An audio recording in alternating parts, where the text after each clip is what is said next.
Payan lang yan, tumutubad tumitigal itong pasagalan ng makain sumisibat. Kaya sa mga bahay po.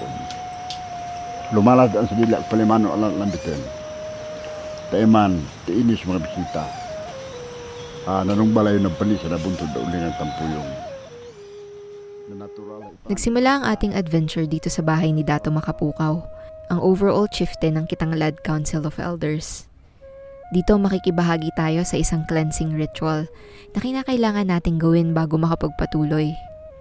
Para kasi sa mga talaandig kung saan nabibilang si Datu, tsaka sa mga higaonon at bukid ng tribe, sagrado ang bundok na pupuntahan natin, ang Mount Dulang-Dulang. Naniniwala ang mga lumad na sa pamamagitan ng ritual na ito ay nakakapagpaalam tayo sa mga diwata na nakatira sa bundok. At sa ganun, ay malayo tayo sa panganib. Pinagpaalam ni Dato Makapukaw ang pag-akyat at pag-stay natin ng 3 araw at 2 gabi sa Mount Dulang-Dulang. At ni-request niya rin na bigyan tayo ng magandang panahon. Mula sa matataas na bundok, Hanggang sa kasulok-sulukang gubat ultimate dream namin na ma-document ang amazing landscapes. at incredible wildlife dito sa Pilipinas. Ako si Dennis, At ako naman si Celine. kasama ng aming mobile home na si Eli the Camper Van. Kikilalanin at susubukan naming tunghayan ang lahat ng magic na meron tayo. Ito ang aming mga adventures.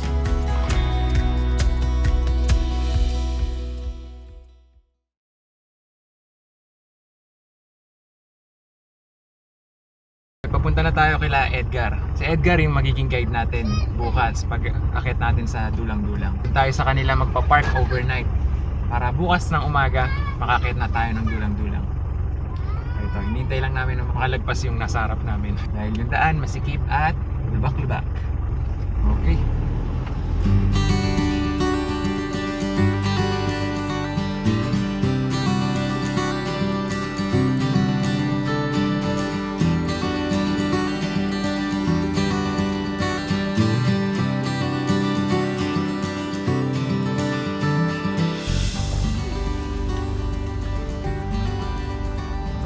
May second thought na.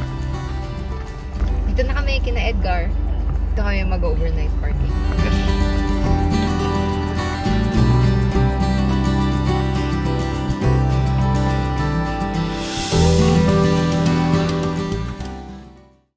Okay, nakapag-ayos na kami ng mga dadalhin bukas. Ayun lang yung ginawa namin nung pagdating namin dito. And yun, dinner. And ready to sleep na tayo. Sana talaga bigyan tayo ng magandang panahon. Good night! Good night. See you later. Nagsimula kami maglakad ng madilim pa. Maaga talaga kami nag-start sa hike para di kami abutan ng init ng araw sa open trail.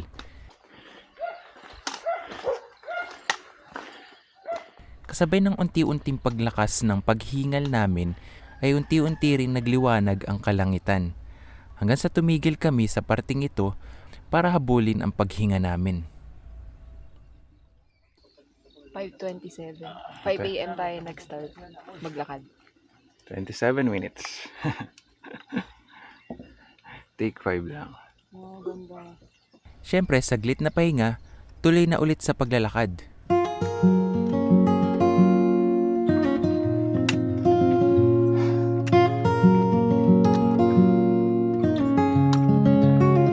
Itong parte na to ng open trail na mabato at medyo matarik ang magpapahirap sa tuhod natin sa pagbaba natin ng bundok. Pero ngayon, hingal-hingal lang na madaling mawala sa onting pahinga at sa tuwing nakikita namin ang view sa likuran namin.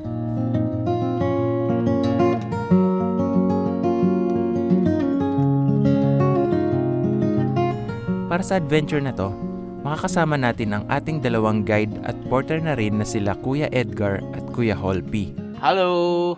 Edgar sa Mount Dulang-Dulang. Yan!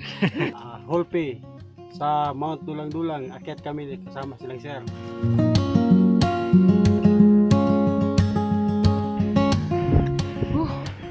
Lamig ng simoy ng hangin.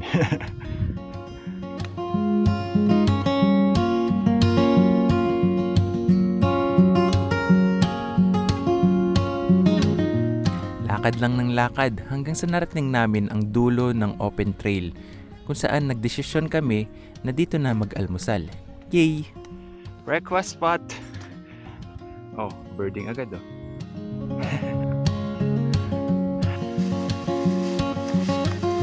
Ulam natin, meat free tocino. Yan o.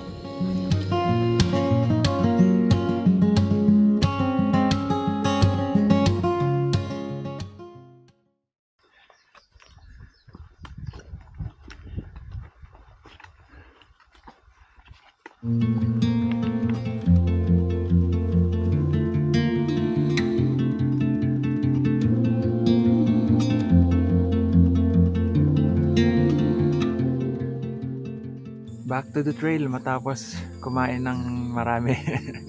7:12 kami umalis dun sa breakfast spot natin. Ito, tuloy ulit. Lamig nga eh. Pero buti nawala na yung yung hangin. Kasi covered na yung trail natin ngayon. Wala na tayo sa open trail. Makulimlim ngayon siguro dahil sa bagyong Amang na kasalukuyang papuntang Luzon. Pero buti hindi umulan. Sana hindi umulan.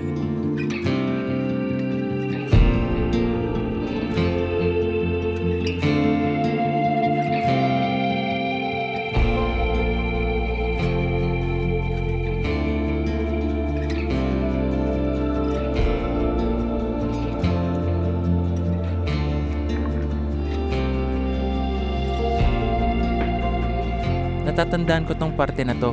Dito kami nag-almusal noong unang akyat namin dito sa Mount Dulang-Dulang noong 2018. Shoutout nga pala sa mga nakapanood ng episode na yon. At dito nga, may nakitang interesting na fungi si Celine. Wide lens.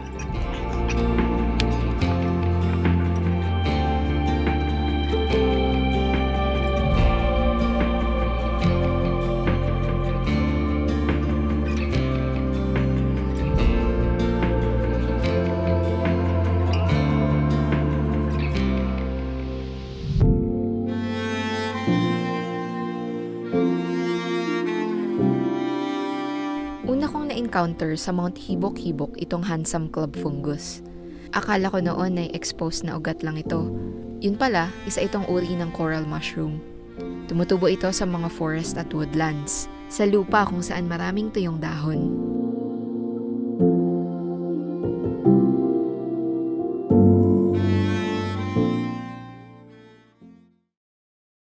After ng pahinga na yon na may kasamang picture-picture, bumalik na kami sa paglalakad. Sa part na to, kapansin-pansin na ang mga puno ay may paunti-unti ng moss sa katawan. Grabe, iba talaga ang trail dito sa Mount Dulang-Dulang, nakakamangha.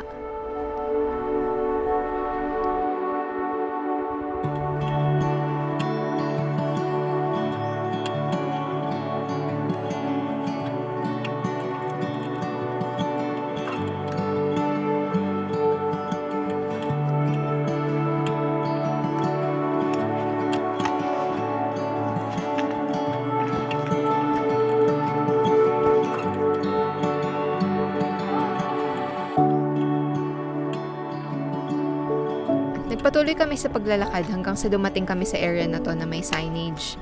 Altitude 1981. 4 kilometers to Dulang-Dulang Summit. Oh, 4 kilometers na lang pala eh.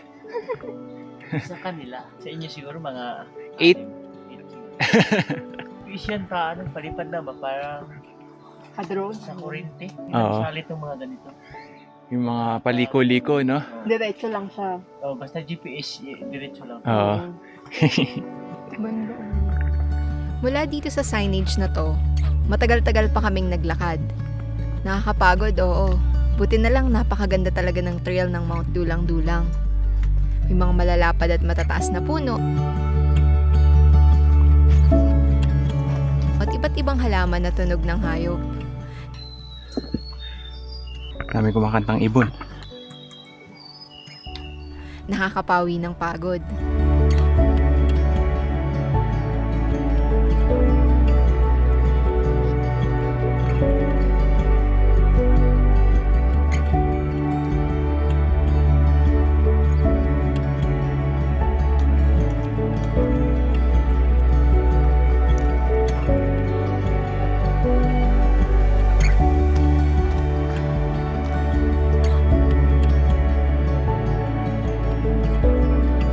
naririnig ko na yung tubig ng ilog Alanib. So doon tayo next na magpapahinga.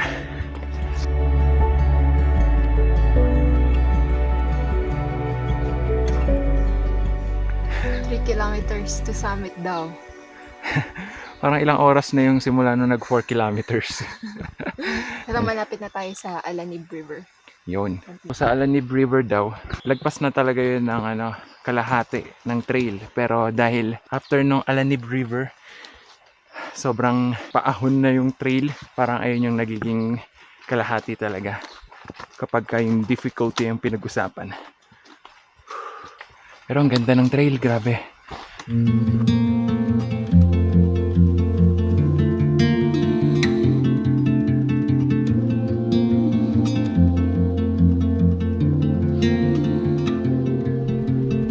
After 2 hours na paglalakad, nakarating na kami sa Alanib River. Maaga pa para mag-lunch kaya nagpahinga lang kami dito sandali. Aga pa. Tulog muna tayo. Oo, pwede. Ganda. Ancestral domain.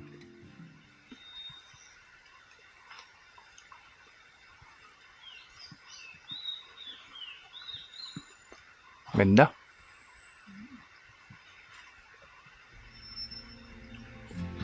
So, last year, nandito kami, tanghalian na. So, mabilis-bilis tayo ngayon. Mas maaga din yung pag-alis natin kaninang umaga.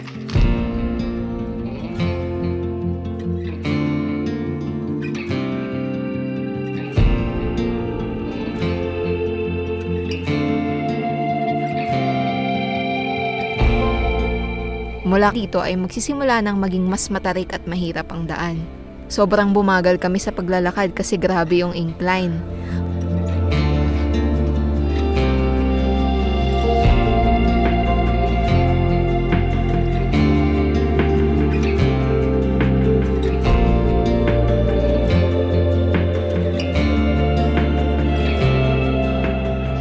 After 15 minutes na assault, pahinga ulit. Grabe.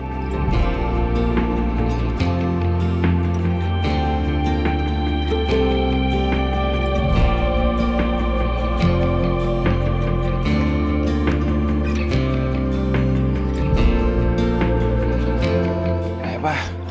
Ay pa. Kayanin.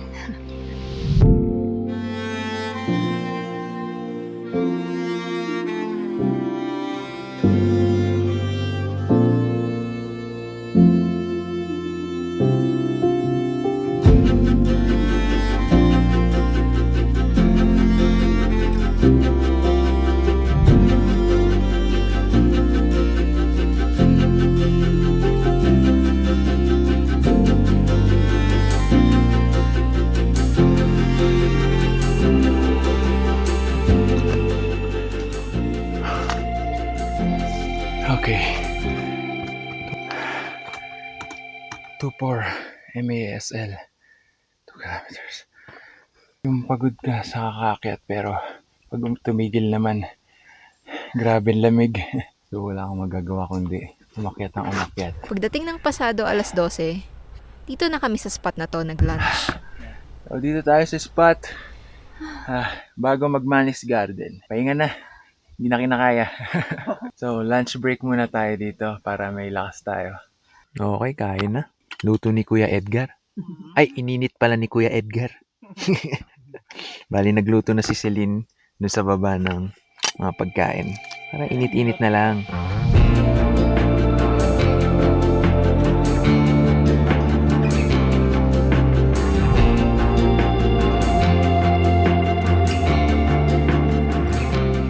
Ang wala ng lamig. Yan, kape. Kape.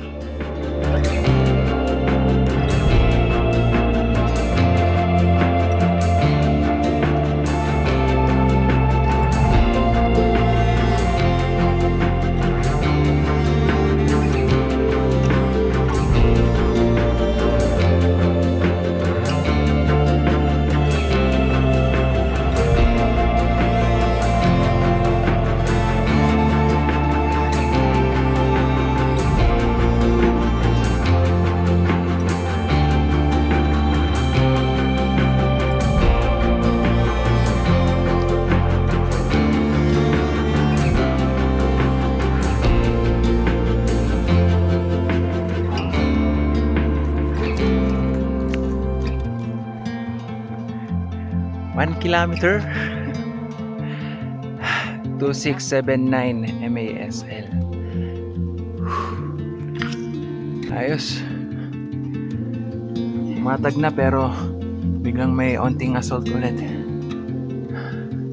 Pero feeling ko malapit na tayo sa Manis Garden kasi sobrang ganda na ng mossy forest dito. Yes. Okay ko naman dito sa upuan ko. Yan.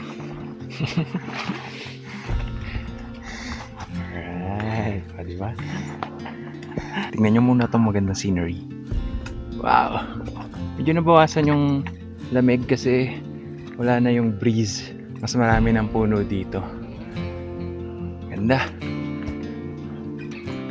So habang nagpapahinga tayo, ito, meron akong nakitang interesting composition ng mga mossy trees. Bala ko dito panoramic shot para medyo makat natin yung sky. So wide angle lens kasi masyado malapit tayo dito sa puno na to. Yan, ito yung nagustuhan ko. Yan, yung shape ng mga puno. Saka dito naman. So ang bala ko, panoramic shot na ganyan. Sana magtagumpay tayo sa image na to. Enjoy this image habang papunta na kami doon.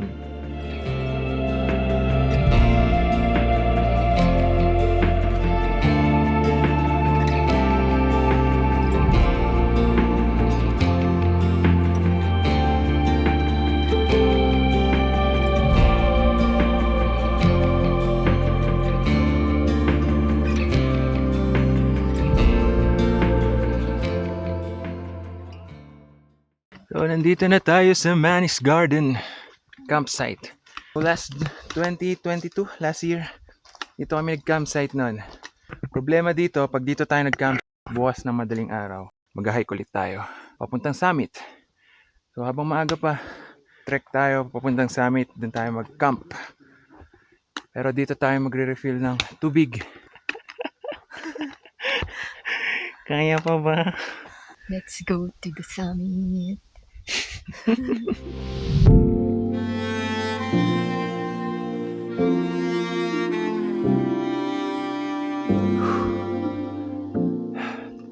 Last 1 hour ng trekking pa summit. Lumidilim na.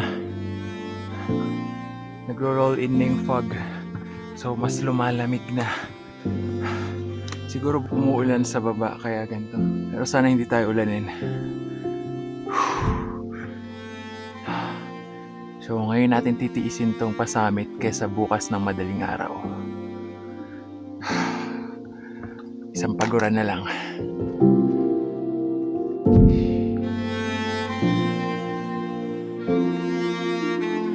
Lapit na daw tayo. 400 meters. Ano yan? Pinakita ka?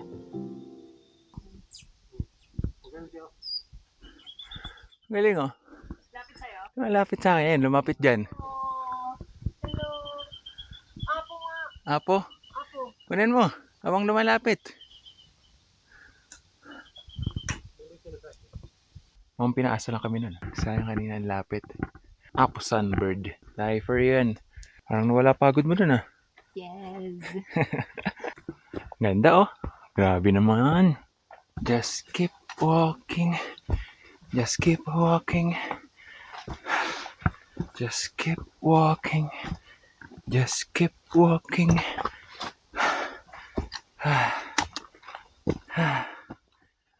Itong stretch between Manis Garden at Summit ang pinaka nakakapagod.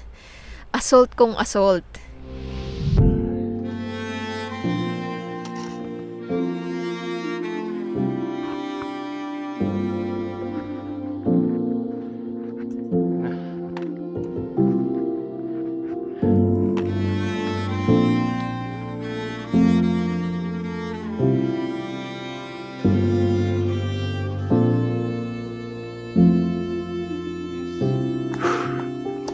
Yes.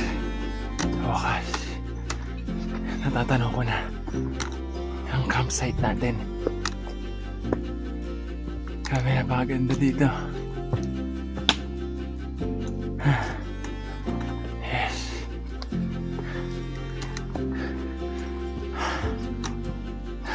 At after 10 hours, nandito na rin tayo sa summit.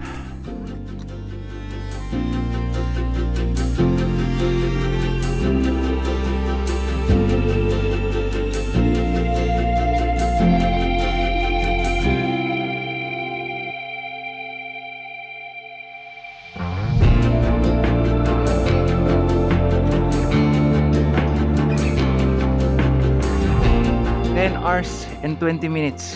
3:20 na ng hapon. Malis tayo kanina ng 5 a.m. Whew! Grabe.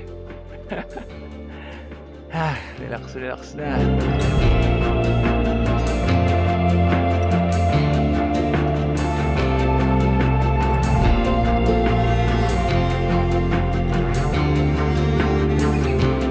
Unang ating bahay dito sa summit ng Mount Dulang-Dulang. Thank you to our guides, Edgar at si Hulpe, for helping us set this up. Ito, meron tayong tarp.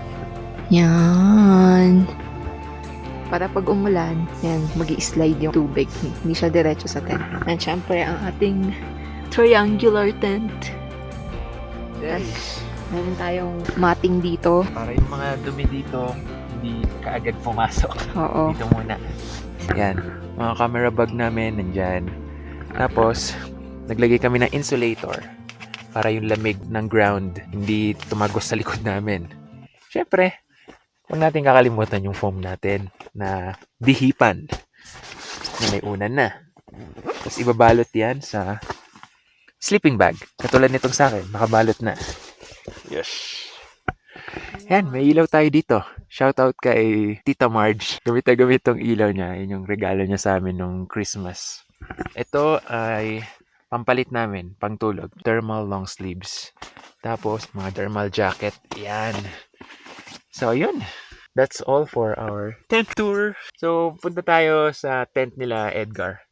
Bisitahin natin at kasi nandun din yung snack natin. So, nandyan yung tent natin. Tapos, yung tent nila Edgar, ating guide. Ay, nandito sa summit. Yun, oh. May kinom ng kape. Oo, bukal na. Kape tayo, tapos ito, meron tayong tinapay na yupi-yupi.